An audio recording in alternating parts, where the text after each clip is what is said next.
Halo teman-teman, kenalin nama aku Raffi. Di kesempatan kali ini, aku bakal cerita ke teman-teman nih mengenai pengalaman aku selama 2 atau 3 tahun menjadi seorang mahasiswa. Nah, 2 atau 3 tahun menjadi seorang mahasiswa mungkin itu terdengar nggak terlalu lama ya.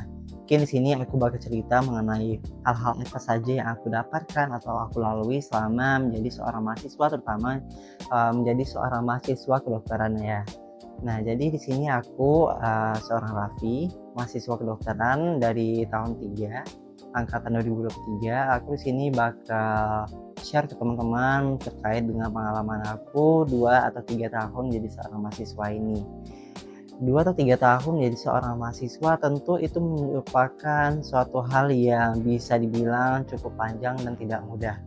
Banyak hal yang harus aku korbankan, banyak hal juga yang harus aku tinggalkan, bahkan mungkin kalau untuk pulang pun sangat jarang untuk saya sendiri lakukan, aku sendiri lakukan. Nah, aku di sini adalah seorang mahasiswa perantauan, mungkin di sini nggak terlalu jauh karena aku masih dalam daerah Sumbar sendiri, masih daerah Sumatera Barat. Namun, yang menjadi hal terbesar atau terberat sendiri adalah pada saat kita itu, di mana keluarga sendiri itu berada jauh dari kita, itu membuat kita sendiri itu kadang rindu ya untuk pulang.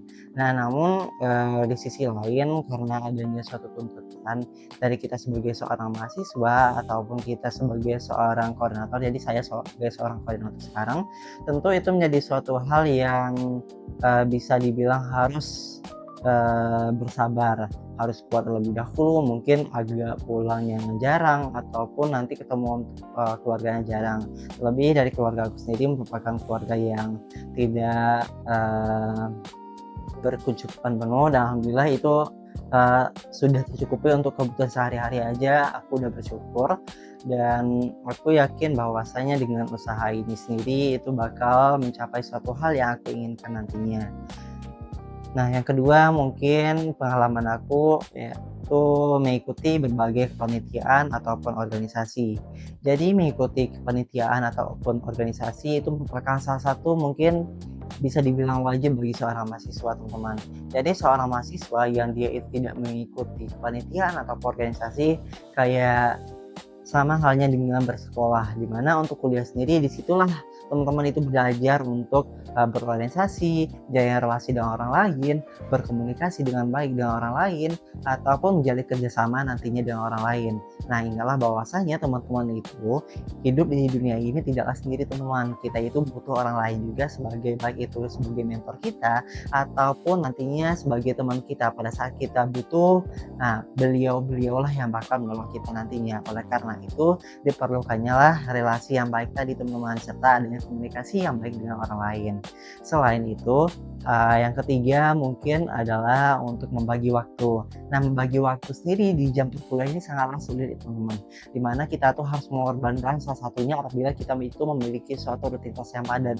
Salah satunya itu adalah istirahat. Di mana teman-teman sendiri mengingat bahwasanya di kedokteran sendiri ataupun di jurusan-jurusan lainnya itu memiliki mata kuliah yang ada terbilang berat. Nah, di kedokteran sendiri itu menggunakan sistem blok, yang mana sistem blok ini sendiri itu udah di-set ya, teman-teman. Jadi sekitar ada 5 minggu untuk belajar dan 1 minggu untuk ujian. Nah, itu full untuk belajar selama 5 minggu, teman-teman. Diikuti dengan adanya praktek-praktek ataupun praktikum nantinya.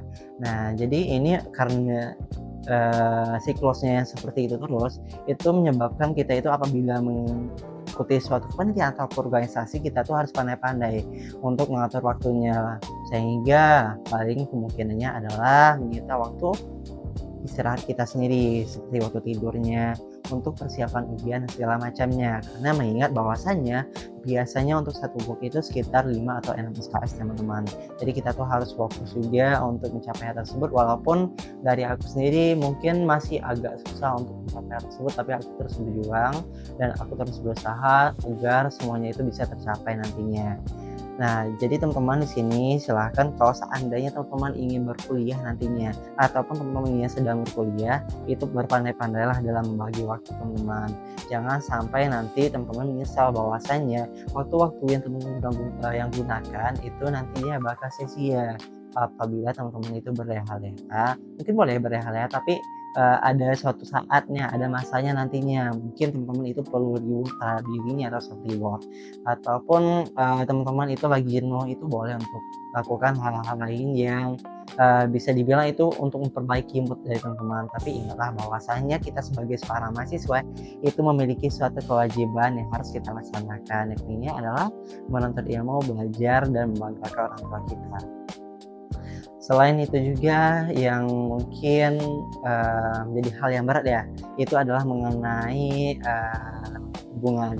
Nah, mengenai hubungan sendiri tentu hal itu merupakan, eee, baik itu hubungan yang baik dengan orang lain ataupun hal yang buruk gitu.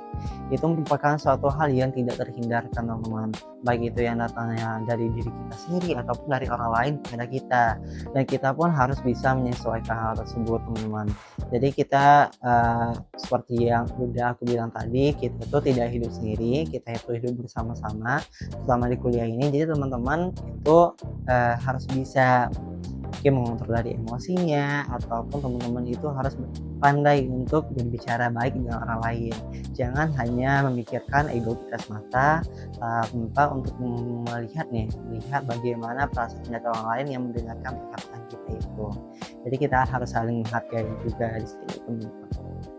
Nah, mungkin sekian dari aku saat ini. Mungkin next video aku bakal bahas hal lainnya, baik itu tentang kehidupan aku sebagai seorang mahasiswa ataupun nantinya sebagai konten kreator nantinya mengenai kesehatan kalau seandainya punya kesempatan seperti itu. Terima kasih teman-teman.